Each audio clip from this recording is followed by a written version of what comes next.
Por muitos anos eu sonhei com o amor da minha vida. Bem naquele estilo amor à primeira vista arrebatador. Que ele me conhece, vê o quanto eu sou maravilhosa, disposta, cheia de energia e amor para dar, se apaixona por mim, me pede em casamento e a gente vive uma vida maravilhosa. Muito bem, os primeiros anos de escola se passaram, eu fiz cursinho, fui para a faculdade, até que na faculdade isso quase aconteceu. Até que entre um estudo e outro eu estava ali brincando na internet e no Orkut, a rede social da época, eu recebo uma mensagem de um conhecido. Muito bem, tornando curto uma longa história, a gente deu uma conversadinha ali e ele me chamou para sair e saímos. Muito bem, nessa primeira semana saímos absolutamente todos os dias. Eu estava nas nuvens. O menino era crente, bonito, alto, gentil, me tratava como uma princesa. Falei, é ele. É tudo que eu pedi para Deus. Finalmente esse homem me encontrou. Ele simplesmente falava tudo que eu queria ouvir. Ele me elogiava, ele falava de planos futuros, ele falava de casamento, ele falava de filhos, ele falava de quando as famílias iam se encontrar. A gente passava na frente de um restaurante, ele falava, um dia eu vou te trazer aqui para isso, para aquilo. Então assim, era um sonho. Para mim estava muito claro, esse é um cara que sabe o que quer. Ele só não tinha me encontrado ainda. Pois bem, depois de uma semana saindo absolutamente todos os dias, ele marcou de irmos ao cinema e não apareceu. Não mandou mensagem, não avisou, simplesmente não apareceu. Eu, dramática que sou, sei lá, pensei que ele tinha sofrido um acidente. Pensei nas piores coisas, porque se não mandar nenhuma mensagem, achei um pouco esquisito. Para resumir, esse ciclo aconteceu 4 vezes em 6 meses. Depois dessa primeira, ele esperou ali uns 40 dias, apareceu do nada, me chamou para sair. Eu fui, perguntei por que ele tinha sumido, ele simplesmente disse que precisava dar um tempo. Avisar para quê? Não tinha necessidade nenhuma, não é mesmo? Por que eu aceitei esse comportamento? Porque naquela época, tudo que eu precisava era que alguém visse o meu valor. Então eu tinha que entregar tudo o que eu tinha. Inclusive ser muito tolerante e muito compreensiva, sem limites.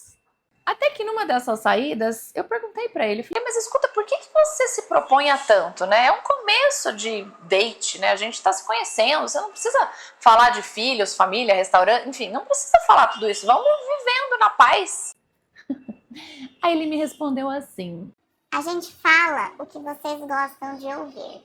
Ô, gente, claro que eu gosto de ouvir, mas eu gosto de ouvir com a premissa de que é verdade, eu gosto de ouvir com a premissa de que é genuíno.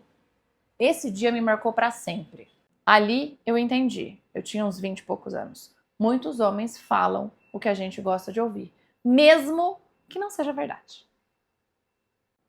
Hoje pode parecer óbvio, mas na época, para mim foi um choque. Ou seja, eles não falam porque eles sentem, muitos falam simplesmente para te fisgar. Nesse vídeo eu vou te explicar sobre o ciclo de manipulação e isso que eu acabei de narrar é simplesmente a primeira fase que a gente chama de love bombing. Meu nome é Andressa Dias, eu falo sobre cura de término e relacionamento saudável nas outras redes, esse é meu 9º vídeo nesse canal.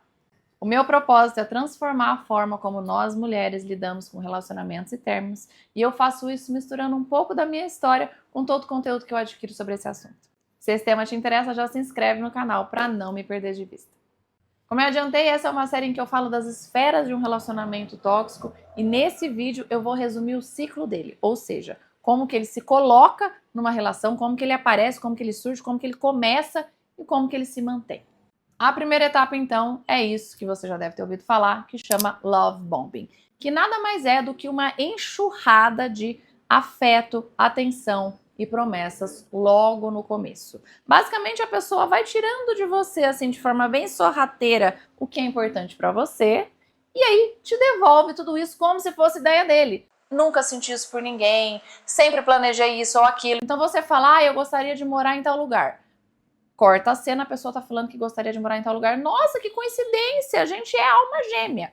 Ou seja, ele tira de você as informações do que é importante para você, junta isso com aquilo que é universal, que todas as mulheres querem, ou todos os seres humanos, né, gostam de receber, junta tudo isso e te dá uma enxurrada de atenção, afetos e promessas até que você baixa a guarda. Quando você baixa a guarda, a gente pode dizer que você foi fisgada. A partir do momento que você foi fisgada, todo esse afeto diminui. A partir de então, cada dia é uma surpresa. O relacionamento oscila entre momentos de doçura e crueldade. e você nunca sabe o que você tem que fazer para receber um ou outro. E aí a gente entra na fase das recompensas intermitentes. Você nunca sabe quando elas vão chegar. E aí você começa a se virar do avesso para resgatar aquele cara do começo. Você se lembra das promessas, do afeto, da atenção, do carinho e fala: o que eu fiz de errado para aquilo ter acabado? O problema aqui é que a crueldade ou a doçura não dependem de você, não são algo que está no seu controle. Eu, por exemplo, tive um namorado que quando eu recebia uma notificação no celular, ele brigava comigo. Às vezes a notificação era da minha mãe. Então, se eu estivesse, por exemplo, conversando com ele e o meu celular apitasse, eu já ficava com um troço no mini infarto. Agora, tá certo isso? Eu ser punida, primeiro, que nem tá no meu controle quem fala comigo e quem não fala. Segundo, que qual o problema das pessoas falarem comigo? Quando chega nesse ponto que você vive tensa, já tá errado. E aí, quando você tá minguando, triste, chateada, parecendo uma rosa seca, vem uma viagem, vem um presente, uma recompensa, aí você pensa: nossa, acertei, tô fazendo alguma coisa certa. E aí você volta pro jogo. O efeito psicológico disso é muito profundo. É como um vício. Cada recompensa apaga da sua memória todo o sofrimento da fase anterior. Isso não acontece porque você é fraca ou porque, como alguns gostam de dizer, porque você gosta de sofrer. Isso acontece simplesmente porque é como o cérebro responde a recompensas imprevisíveis. Ele fica simplesmente fazendo de tudo, se virando do avesso, esperando a próxima recompensa. E quando ela vem, é aquela liberação de dopamina, ocitocina, enfim, a depender do que aconteceu, tá tudo bem de novo. Só que não. Só de ter chegado nesse ponto do vídeo e ter essa informação clara, você já está apta a olhar o teu relacionamento com outros olhos e responder a essas atitudes de forma diferente. Porque a essa altura você já sabe que não é amor de nenhum dos lados. Do lado dele é pura manipulação. Já do seu, você é refém, com um emocional condicionado a recompensas calculadas. Calculadas para te manter sob controle. Afinal, elas chegam quando você está a um fio de desistir. E, de novo, ter essa clareza já é parte do caminho para começar a sair desse ciclo tóxico. Se você viu até aqui, curte o vídeo, por favor. Cada curtida me ajuda muito, porque faz o YouTube entender que esse assunto é relevante e deve ajudar mais gente. Entrando então no terceiro tópico do ciclo, você deve se perguntar: mas como que ele consegue me manter presa nessa bolha? É justamente isso que ele faz com frases como: eu quero passar todo o meu tempo disponível com você. Ou: mas você precisa mesmo sair com essa amiga hoje? Ou: você vai me deixar sozinho pra sair com essa prima que você sabe que não quer ver a gente bem? Eu já fui essa pessoa que justificava: mas esse jantar não era tão importante assim. Ou: mas essa vaga de emprego não era assim tão maravilhosa assim. Eu já perdi vagas de emprego incríveis porque um namorado da época tinha ciúme. Ele tinha ciúme das pessoas que traziam essas vagas. Afinal, essas pessoas não queriam o meu talento profissional, elas queriam o meu corpo, né? Provavelmente. Sim, era isso que ele argumentava, e eu, ingenuamente, priorizei o meu relacionamento e falei: essas vagas não são tão boas assim. Muito bem, hoje eu podia estar milionária no mercado financeiro, mas tudo bem, eu já tratei essas feridas. Bom, tudo isso para dizer que dessa forma, priorizando um relacionamento, e vamos lá, gente, eu acho que um relacionamento, ele de fato é prioridade, mas há um limite. Você não pode permitir que o seu mundo encolha, você não pode permitir que todas as outras pessoas deixem de existir, que todos os outros compromissos deixem de existir, que a sua individualidade deixe de existir. Porque aí temos um problema. O seu mundo definha e você perde a referência. Devagarzinho, a sua rede de apoio deixa de existir. Devagarzinho, as pessoas não te falam mais o que não parece legal na sua relação. Devagarzinho, você perde a referência do que é certo ou errado, porque as suas verdades são simplesmente reflexo das verdades que ele te impõe. E aí você passa a acreditar em frases como: eu tenho tanto ciúme assim porque eu te amo. Ou: as pessoas têm inveja do que a gente tem. Não, ninguém tem inveja de um relacionamento tóxico e abusivo.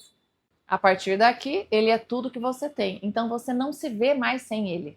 Por mais ruim que esteja, o seu sistema nervoso, acredite, ele prefere o ruim conhecido do que algo que você sabe racionalmente que é melhor, mas é desconhecido. Então, o que você faz? Você se vira do avesso para manter esse relacionamento ruim. Porque, afinal, sem ele, você não tem absolutamente nada. Isso é mentira. Então, vamos lá. Quando você perceber que esse isolamento é simplesmente para distorcer a sua percepção das coisas, esse vídeo já valeu a pena porque é meio caminho andado. Uma última característica que eu vou comentar sobre o ciclo de relações tóxicas e o que faz ele se manter é a presença constante de culpa e vergonha. Você pode pensar que se ele não te bate, ele não é um abusador. Pode ser que ele tenha, sim, alguma questão psicológica, mas ele é do bem, ele me ama. Linda, eu vou te falar uma coisa, pode ser que o que ele faça seja muito pior do que bater. Ele entra na sua mente, ele domina a sua mente. E eu não estou diminuindo aqui a violência física, tá, gente? Eu só estou dizendo que as cicatrizes de um abuso psicológico muitas vezes perduram por mais anos do que as cicatrizes de uma violência física. Chega uma hora que você se sente culpada por simplesmente todos os problemas da relação. Você simplesmente acredita que se você não agisse dessa ou daquela forma, ele não teria reagido agressivamente. Ele não teria te empurrado, ele não teria gritado, ele não teria sido manipulador e abusivo. Ou seja, até os erros dele são culpa sua. Aí você sente vergonha também por não conseguir sair dessa relação. Você sente vergonha por não conseguir fazer com que ele atue de correto.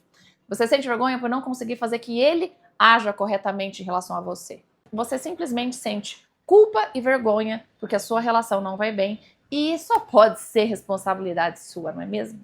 A partir daqui, é só ladeira abaixo. Você se vê cada vez menor, ele impõe cada vez mais as verdades dele na sua cabeça. A sua autoestima esquece, não existe mais autoestima. Você não sabe nem a quem recorrer, a quem pedir ajuda, porque afinal, você mesmo empurrou as pessoas para lá, você mesmo afastou as pessoas de você, porque ninguém entende o que a gente tem. E você sabe que poucos vão entender como que você foi parar aí. Então, para começar a sair desse ciclo tóxico e abusivo, quando você sentir vergonha, ou culpa, ou intimidada, ou, enfim, murcha, acuada, eu quero que você respire fundo e se pergunte dentro de você: essa acusação que ele está fazendo contra mim tem sentido? Diante de um mundo com 8 bilhões de pessoas, faz sentido eu acreditar que só ele vai me amar? Faz sentido, no mundo de adultos, eu acreditar que se ele gritou comigo, me empurrou, me beliscou, me enforcou, a culpa é minha? Faz sentido eu querer um relacionamento em que eu sou o responsável pelas atitudes dele? Ou será que tudo isso que ele me diz é só um instrumento de manipulação e controle para me manter refém dessa relação doente? Então tenha claro, você não vai sair desse ciclo da noite pro dia, você não entrou nele da noite pro dia. É como eu costumo dizer, ninguém engorda 20 quilos num dia, ninguém vai perder 20 quilos num dia.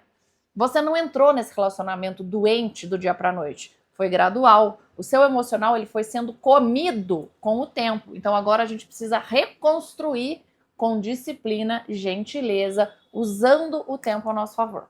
Então, de novo, a sua retomada de consciência ela não é instantânea. Tem muita coisa para desconstruir e reconstruir aí dentro. Mas ela pode começar a qualquer momento, inclusive agora. Pode começar quando você entende que o seu valor não está atrelado à opinião de uma pessoa, muito menos de uma pessoa que não quer o seu bem. É uma pessoa que quer te manter sob controle. Ele pode até chamar isso de amor, mas isso não é amor. Quando você entende que você é o que você é e não o que ele diz, tudo começa a ficar mais leve. À medida que você volta, então, para as suas verdades, para entender quem você é, para retomar sua consciência, para desconstruir mentiras que ele colocou dentro de você e para reconstruir verdades que fazem sentido com a sua essência, fica muito mais fácil diferenciar erros comuns, porque você vai errar, de acusações que ele faz simplesmente para te humilhar e te diminuir e assim te manter sob controle. Aqui é quando você começa a retomar sua autoconfiança.